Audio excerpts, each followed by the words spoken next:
जलाली बबरकत कदूस महान नाम में तमाम चर्च को, तमाम कलीसिया को मेरी तरफ से बहुत बहुत सलाम। उम्मीद करता हूँ कि आपका पिछला सारा हफ्ता जो है अच्छा गुजरा होगा और आपने खूब खुदावंद के नाम को इज्जत और जलाल दिया होगा और खुदावंद की दी हुई तमाम बरकतों को आपने एंजॉय किया होगा। तो इस बात के लिए मैं खुदावंद की शुक्रगुजारी करता हूँ। इस वक्त आज जो खुदा का कलाम है, ये कलाम है कि एक दूसरे को दलेरी देना, एक दूसरे को पुश करना। टॉपिक क्या है? दलेरी। और दलेरी कहाँ से आती है? वो इंसान के अंदर से आती है। कोई भी दलेरी जो है, जो पावर है या इंसान का जो मेंटली एक ताकत होती है, वो इंसान के अंदर से आती है। कोई भी किसी को दलेरी नहीं दे सकता, लेकिन खुदा का कलाम है जो हम सबको दलेर बनाता है, हम सबको दलेरी देता है। और खुदा का कलाम हमें हिकमत और दनाई से मबूर करता है और कुछ कर देने के लिए कहता है। तो आज जो लोग हैं वो सहमे हुए हैं, डरे हुए हैं और किसी खौफ में है और किसी ना किसी खौफ के अंदर वो मुंतला है। लेकिन खुदा का कलाम आज मुझे और आपको, हम सबको दलेरी देना चाहता है। वो हमें दलेर बनाना चाहता है, वो हमें ताकत देकर दुश्मन के सामने खड़ा करना चाहता है। और ये तब होता है जब हम खुदा के साथ जुड़े रहते हैं। हालेलुया! जब हम खुदा के साथ वफादार रहते हैं। तो आइए मेरे साथ निकालिए और मिसाल की किताब उसका 28 बाब उसकी पहली आयत। और जो दलेर होता है वो शेरों की मानद होता है। दलेर क्या होता है? शेरों की मानद होता है। लेकिन जो शरीर है वो भाग जाता है, लेकिन जो दलेर है वो शेरों की मानद है। और दलेर पता कौन होता है? जो खुदा का सादिक होता है। सादिक लोग जो है, जो खुदा के पास लोग हैं, जो खुदा से मोहब्बत करते हैं, खुदा से प्यार करते हैं और उसके घर में आते हैं, चर्च में आते हैं, उसके साथ एक बंधन में बांधे रहते हैं, वो सादिक है। और जो सादगी पर यानी कि सच्चाई पर कायम रहता है और खुदा के साथ वफादार रहता है, वो सादिक है। और यहाँ पर हम देखते हैं कि जो शरीर किस तरह से उनका एटीट्यूड होता है, लेकिन जो शेर होता है, जो सादिक लोग हैं, उनका तरीका क्या होता है जीने का। आइए मेरे साथ निकालें खुदा के कलाम में से। आपने निकाल लिया होगा मिसाल की किताब और उसका हम 28 बाब देखेंगे। और यहाँ पर बड़ी खूबसूरत वर्सेस है। अगर आपने निकाल लिया है तो आपके साथ मैं खुद ही पढ़ना चाहता हूँ। यहाँ लिखा है, अगर कोई शरीर का पीछा ना करे तो भी वो भागता है। अगर कोई शरीर का पीछा ना करे तो भी वो क्या है? भागता रहता है। डर है उसके अंदर, शरीरों के अंदर डर है, खौफ है। कोई उसको छेड़ता भी नहीं है, कोई उसके पीछे भागता भी नहीं है, वो फिर भी भागता रहता है। उसके डर है अंदर, उसके दिल के अंदर, उसके अंदर खौफ है कि मेरा कोई पीछा कर रहा है,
शेरे बब्बर की माने दलेर है।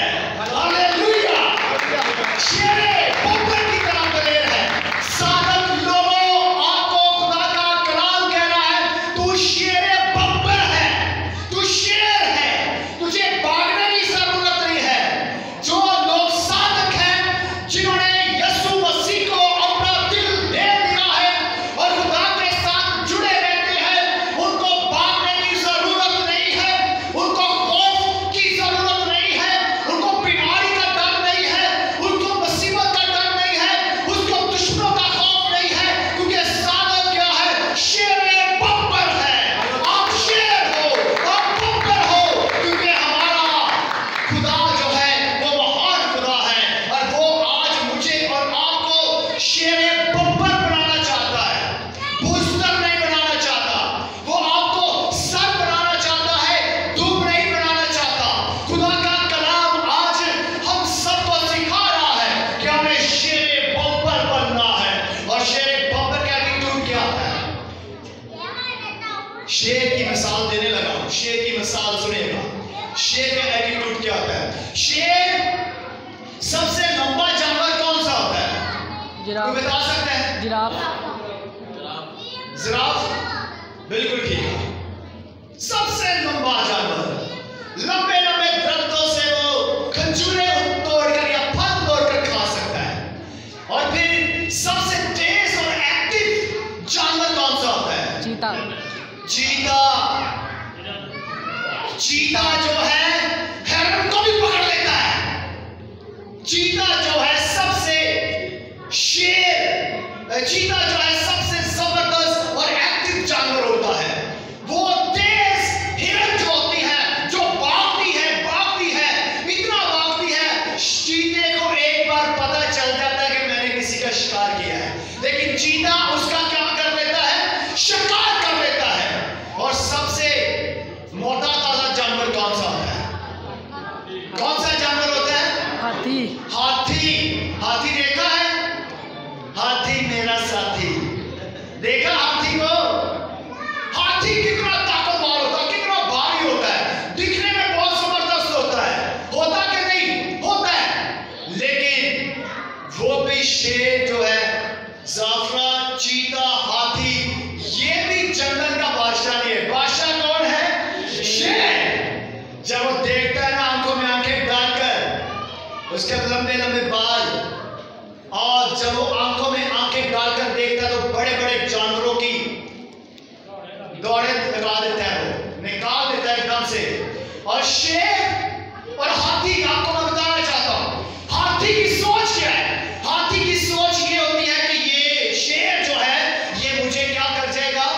खा जाएगा। हाथी देखे कितना बड़ा है। हाथी का अगर एक पांव रख देना किसी के ऊपर, वो गया कि नहीं? हाथी का वजन कितना है?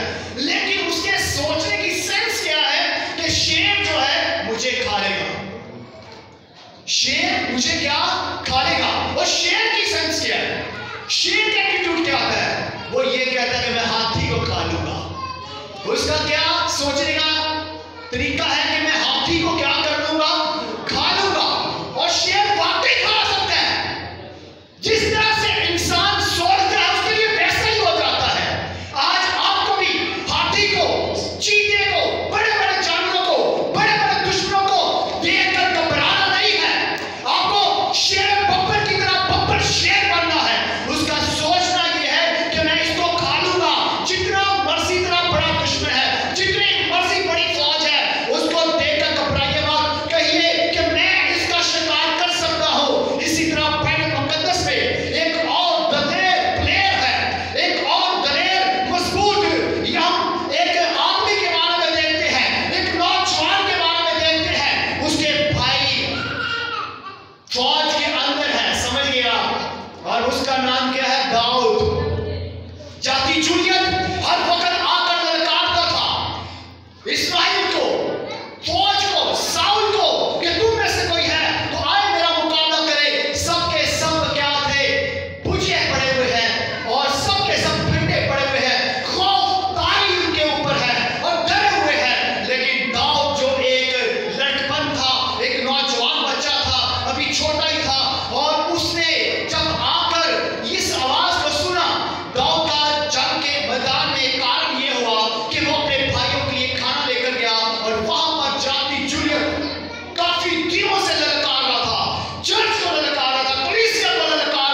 लेकिन छोटा आया बच्चा जो दाऊद था, उसने कहा मैं इसका मुकाबला करूंगा। ये कौन होता है जो मेरी कलीसिया के बारे में बात करे, मेरे घराने के बारे में बात करे, मेरे खुदा के बारे में बात करे, मैं इसका मुकाबला करूंगा।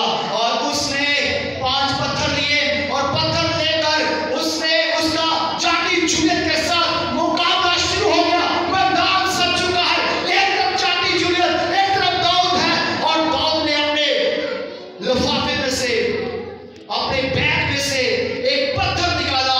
और याद रखिएगा कि दाऊद ने मुकाबले के मैदान में जाने से पहले 5 पत्थर लिए और वो अपनी फ्लाकन में एक पत्थर लेकर उसको घुमाना शुरू किया। और जाति जूलियत जो था वो लोहे पित्तल के लिबास के साथ पूरी बॉडी उसकी कवर थी, सिर्फ और सिर्फ उसका माथा जो था वो नंगा था। क्या था जाति जूलियत का? जाति जूलियत का क्या था? माथा। सिर्फ ये आप उसको देख सकते हैं, बकाया पूरा बॉडी उसका लोहे पित्तल के लिबास के साथ कवर थी। और अब मैदान सज चुका है और दाऊद ने अपने लिफाफे में से, अपने बैग में से एक पत्थर लिया और फ्लाकन में लेकर घुमाना शुरू किया। और उसने घुमाता गया और उसने एकदम से जाति जूलियत के ऊपर फेंक दिया और वो पत्थर जाति जूलियत के माथे के ऊपर लगा। आज मैं आपको बताना चाहता हूं, आपके हाथ में पत्थर होने चाहिए, आपके हाथ में कलाम होना चाहिए, आपके दिल के अंदर गीत होने चाहिए, आपके दिल के अंदर मोहब्बत होनी चाहिए, आपके जिंदगी के अंदर खुदा का डर खौफ होना चाहिए। अगर आपके अंदर खुदा का कलाम है तो दलेरी खुदा का कलाम देगा और आप जाति जूलियत को मार गिराएंगे। Hallelujah, hallelujah. और जाति जूलियत को उसके माथे के ऊपर एक पत्थर लगा और जाति जूलियत दाऊद के कदमों में गिर गया। कलाम कहता है कि दाऊद ने उसकी तलवार लेकर उसकी गर्दन को काट दिया। आज मैं बताना चाहता हूं, तेरा दुश्मन एक पत्थर की मार है। अरे मेरी भाई, तेरा दुश्मन एक पत्थर की मार है। जाति जूलियत को बोलिए। एक स्कॉलर कहता है कि जाति जूलियत के 4 भाई और थे, 4 भाई और थे जो जाति जूलियत की तरह के थे, हाइट कद और उसी तरह। इसलिए दाऊद ने 5 पत्थर दिए, 5 पत्थर दिए कि अगर एक जाति जूलियत को मैं गिराता हूं तो उसको मारता हूं। और दूसरा आता है, तीसरा आता है, चौथा आता है, 5वां आता है। 5 के लिए मेरे पास खुदा की तरफ से हथियार है। जितने भी दुश्मन आएंगे, जितने भी पुलिस के हमले आप पर होंगे, मेरे पास खुदा का कलाम है, मेरे पास हथियार है, मेरे पास पत्थर है। 5 ने 5 जाति जूलियत में गिरा दूंगा यीशु के नाम में। आपका दुश्मन एक पत्थर की मार है। एक दूसरे से कहिए, अरे भाई तेरा दुश्मन एक पत्थर की मार है, तेरे को डर लगेगा नहीं। बोलिए, बोलिए एक दूसरे को कि तेरा दुश्मन एक पत्थर की मार है। अपने दुश्मन को बोल दीजिए, जाति जूलियत को बोल दीजिए, ये जाति जूलियत समझिए कि आपके बीच में बीमारी है, कर्जा है, मुखालफत है, दुश्मन है। उस बीमारी को कहिए बीमारी। सुन ले, कर्ज सुन ले, लानतें सुन ले।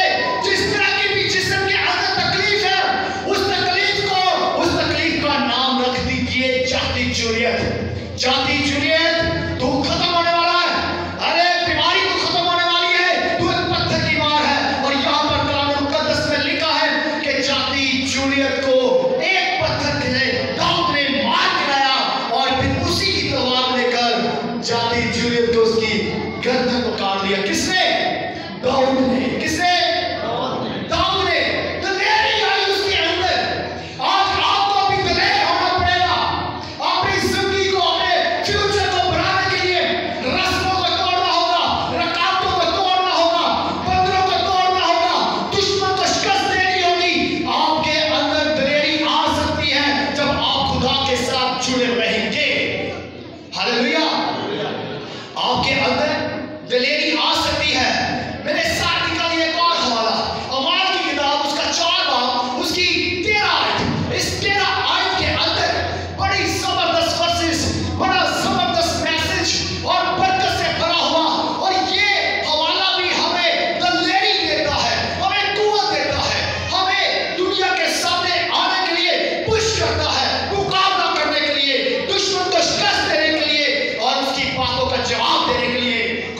कलाम हमें सिखाता है।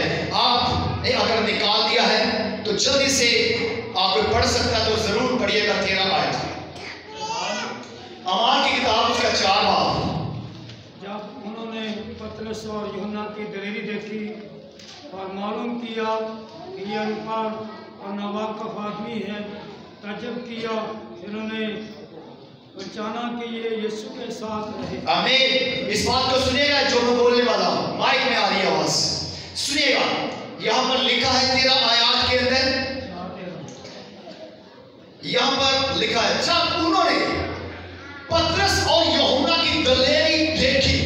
ये दलेर तो नहीं थे, ये मामूली से लोग अनपढ़, बाइबल बता रही है अनपढ़, चिट्टे, अंगूठा छाप लोग, ये इनकी बात कर रहा हूं। जब उन्होंने पतरस और यूहन्ना की दलेरी देखी और मालूम किया, दलेरी को देखा, मैंने उनकी जुर्रत को देखा, उनकी दलेरी को, उनके कामों को देखा, उनकी दलेरी को देखा और फिर मालूम किया, रिसर्च किया।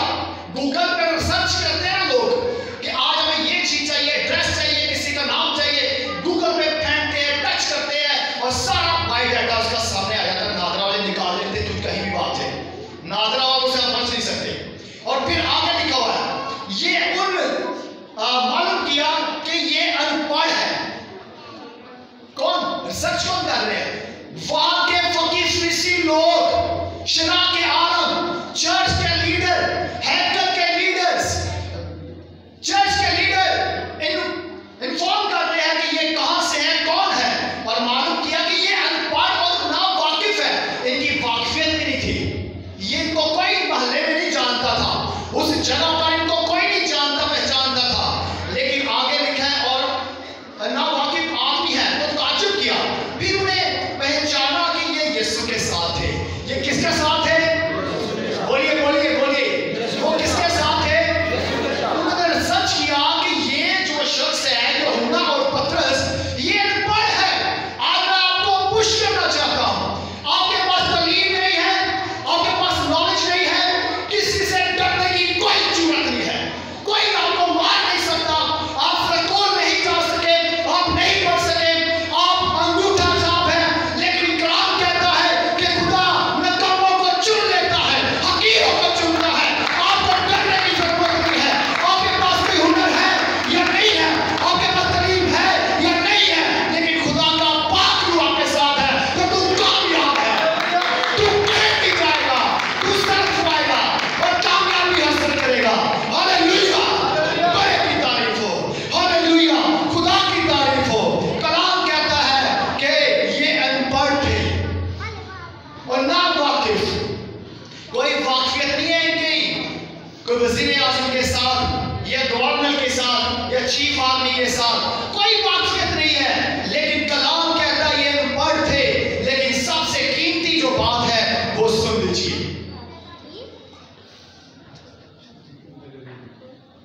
सबसे कीमती बात ये है कि ये यीशु के साथ थे। हालेलुया, ये यीशु के साथ थे। अरे दोस्त, अरे भाइयों बहनों, सुन लीजिए, आप जहां कहीं भी हो, जहां से भी मुझे सुन रहे हो, मैं आपको बताना चाहता हूं, अगर लोग तुझ पे उंगली उठाते हैं, तू अनपढ़ है, तू पढ़ा लिखा नहीं है, तेरे पास हुनर नहीं है, तू अच्छा गा नहीं सकता, तू अच्छा बजा नहीं सकता, तो खुदा का पाक रूह आज आपको पुश करना चाहता है, इंकरेज करना चाहता है। खुदा का कलाम बताता है कि उन्होंने वाकफियत नहीं थी, वो अनजान लोग थे, अनपढ़ थे। लेकिन जब जान पहचान इनकी तहकीकात की तो लास्ट में उनको पता चला ये यीशु के साथ है, वो यीशु जो आसमान पर जिंदा उठा दिया गया है। हालेलुया, जो जिंदा आसमान पर गया है। और यहाँ पर कलाम मुकद्दस के अंदर लिखा है कि ये यीशु के साथ है। जो यीशु के साथ होगा उसकी पहचान बन जाती है, जो यीशु के साथ रहेगा उसकी पहचान बन जाती है, उसका नाम बाइबल मुकद्दस में आ जाता है। पतरस, यूहन्ना, ये अनपढ़ मछलियां पकड़ने वाले और हकीम जाने हुए लोग, इनको लोग ज्यादा इनकी वाकफियत नहीं थी, ठीक है।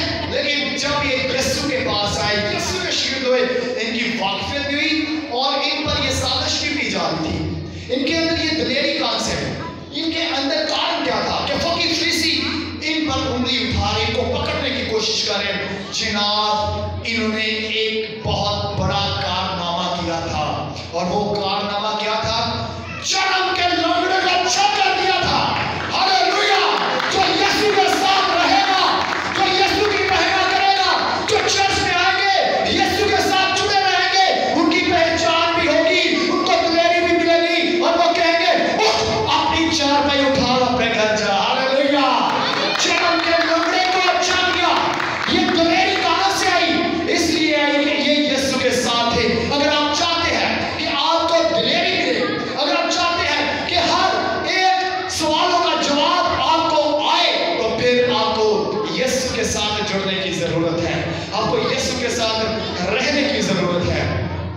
इसी तरह मैं और दिलेरी के हवाले से बताना चाहता हूं। यीशु मसीह जब खुतबा दे रहे थे, सुनिएगा, यीशु मसीह जब पहाड़ी वाज दे रहे थे, खुतबा दे रहे थे, कलाम कर रहे थे, तो टाइम काफी बीत गया। टाइम काफी बीत गया। यीशु ने कहा यार इनको कुछ खाने को दो। अब दिलेरी की बात बच्चों सुनो जरा ध्यान से। बच्चों, हेलो, आपसे बात करो, आपकी बारी आ गई, ये आपके लिए कलाम है। तो यीशु ने कहा ढूंढो यार इनको खाने को कुछ देते हैं। उन्होंने तलाश किया, कुछ नहीं मिला। फिर एक लड़का वहां पे, एक छोटा बच्चा था, उसके पास टिफिन था, लंच बॉक्स। क्या था? बोलिए सभी, क्या था? और उस लड़के ने क्या किया? उसका लंच बॉक्स, उस बच्चे का लंच बॉक्स, एक डब्बा, सिर्फ एक डब्बा, उसका अपना खाने का डब्बा। कितना खाना हो सकता है टिफिन के अंदर? बताइए कितना हो सकता है? 2 सैंडविच या 1 रोटी या थोड़ा सालन या थोड़ा एग या अंडा वगैरह, यही हो सकता है, इतना ही हो सकता है। लेकिन कहा कि ढूंढो अगर, तो फिर वहां पर एक बच्चा आया, उसने दिलेरी की।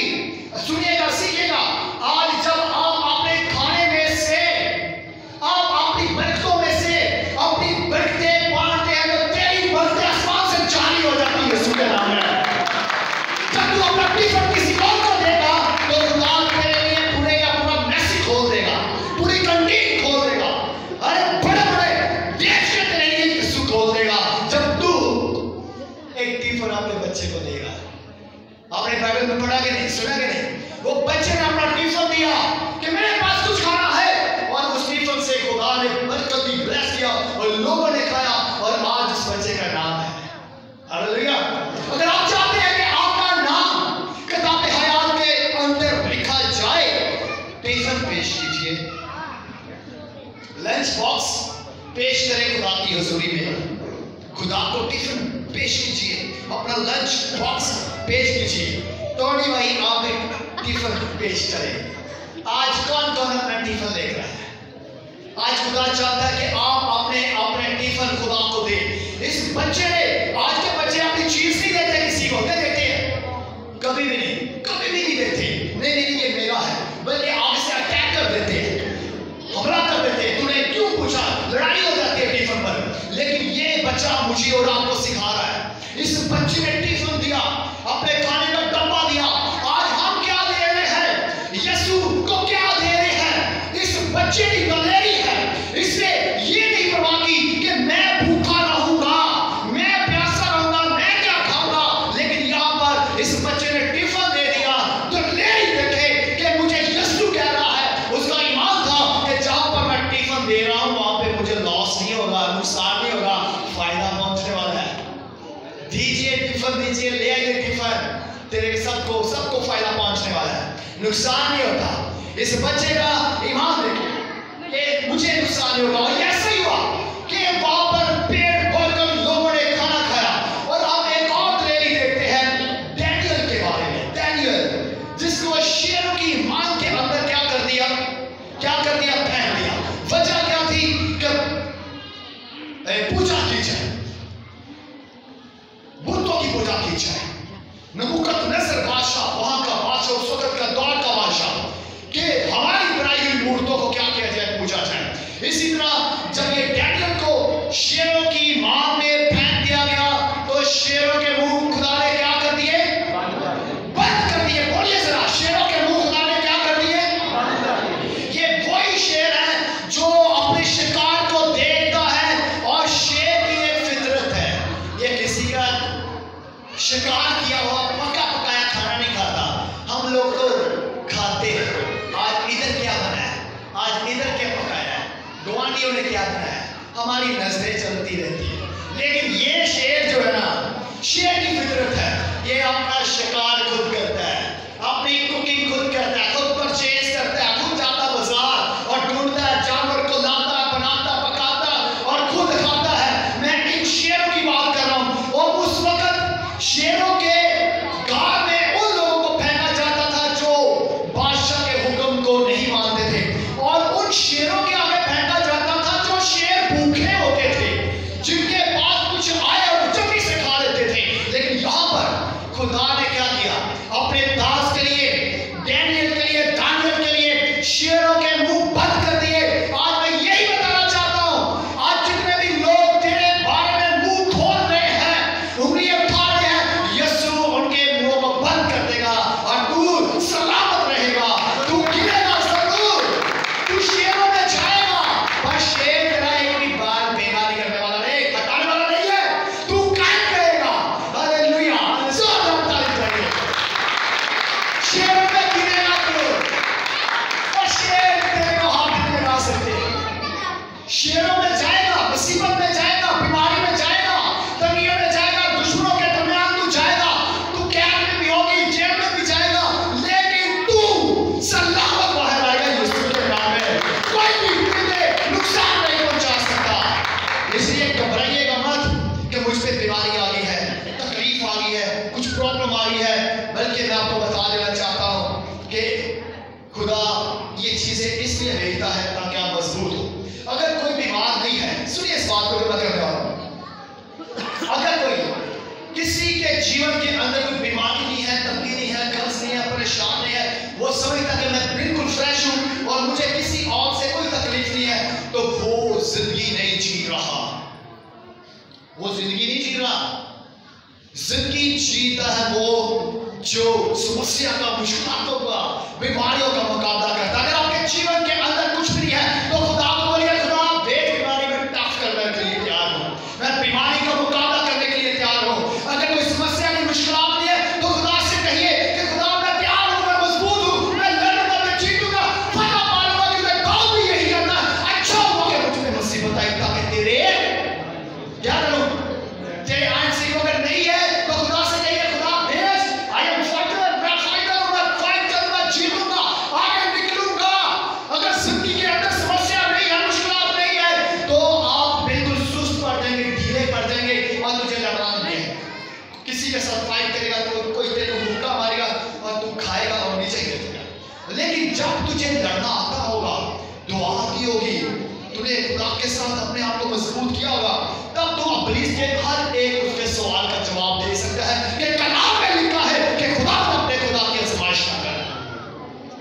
जब तेरे अंदर कलाम नहीं है, जब तेरे अंदर दिलेरी नहीं है, कुव्वत नहीं है, खुदा का रूह तेरे साथ नहीं है, तो तू हर जगह पर शिकस्त खाएगा। अगर मुश्किल नहीं है तो खुदा से कहिए कि मुझे ताकत दे और मुश्किल भेज ताकि मैं उस मुश्किल से निकलूं और उसके साथ फाइट करना सीखो। और जब तू किसी काम के अंदर कामयाब हो जाता है, किसी मुश्किल से निकलकर फतह पा लेता है, कामयाब हो जाता है, तेरे पास तजुर्बा है, तू किसी को सिखा सकता है, तू किसी का कोच बन सकता है, तू उसको ट्रेनिंग दे सकता है कि इस तरह से इस समस्या, इस मुश्किल से तू निकल सकता है। लेकिन ये खुदा का कलाम है जो हमें दिलेरी देता है।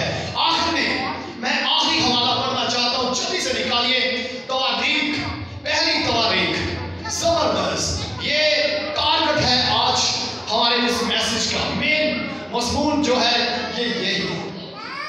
अगर किसी ने निकाल लिया तो वो पहली तवारीख उसका 28 बाब, और हम उसकी देखेंगे 28 बाब की 10 और 20 आयत, बस आखिरी ये वर्ड है।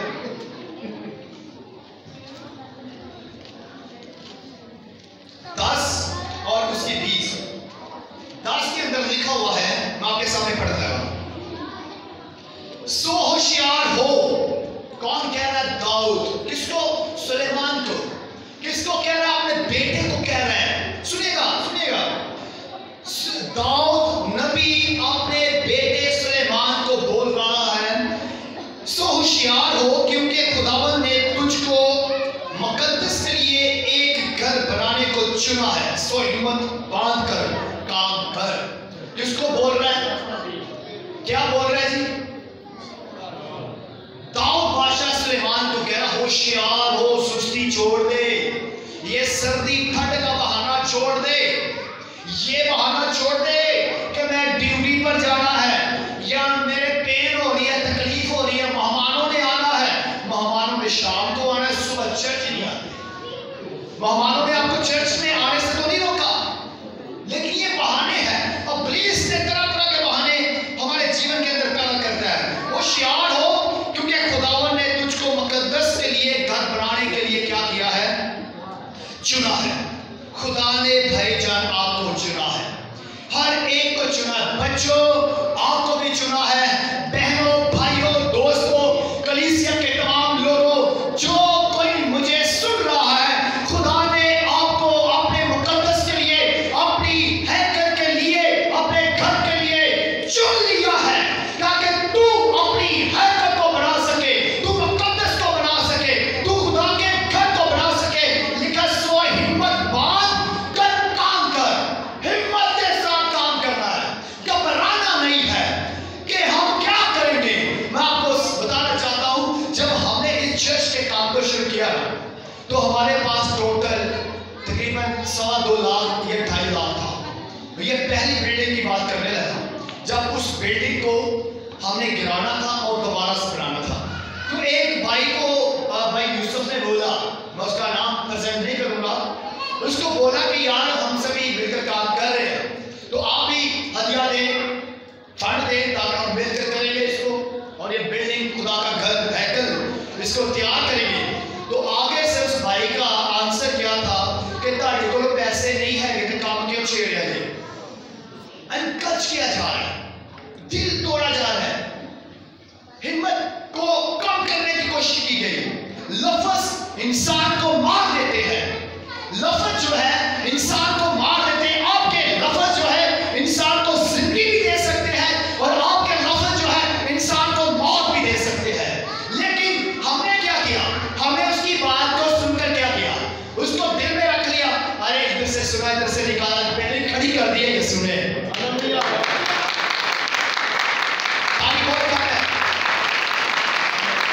अरे इधर से सुना, इधर से निकाला, बड़ा कारनामा कर दिया खुदा ने। यही बात बताना चाहता हूं।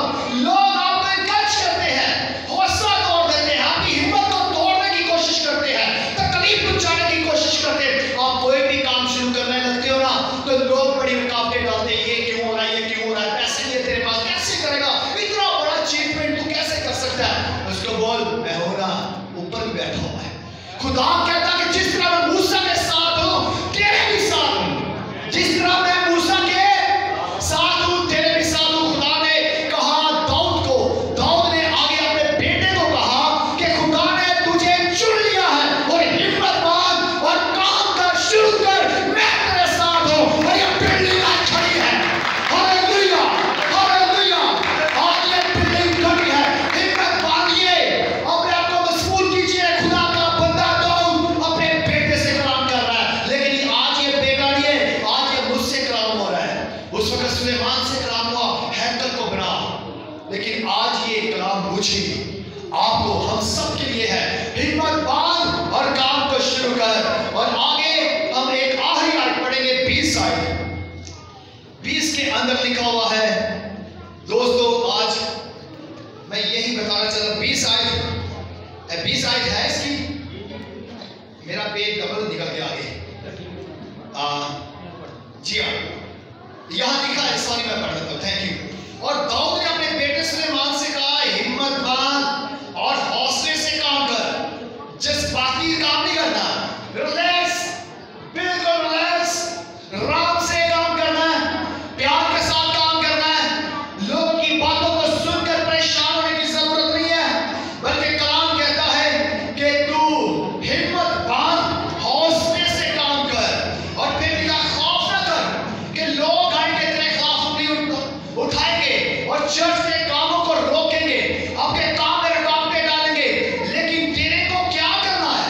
तेरे को ये करना कि तुझे खौफ नहीं करना, हर साल नहीं होना, किसी के बात को सुनकर, किसी की धमकियों को सुनकर अपने आप को